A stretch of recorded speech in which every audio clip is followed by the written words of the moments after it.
Turbo ഒരു 73 വയസ്സുകാരൻ്റെ അഴിഞ്ഞാട്ടം എന്നെ പറയേണ്ടി വരും ടർബോ ഫിലിമിനെ കുറിച്ച്. വേറെ എടുത്തു പറയേണ്ടത് നമ്മുടെ വില്ലൻ രാജ്ബി ഷെട്ടി, മമ്മൂട്ടിയെ പോലെ തന്നെ അതേ ലെവലിൽ തന്നെ കട്ടക്ക് പിടിച്ചുകൊണ്ട് കിടിലൻ വില്ലൻ.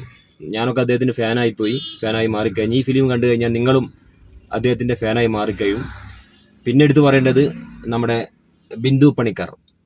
റൊഷാക്ക് എന്ന ഫിലിമിന് ശേഷം ബിന്ദു പണിക്കർ ഒരു നല്ല കിടിലൻ റോളാണ് ബിന്ദു പണിക്കർ കിട്ടിയിരിക്കുന്നത്.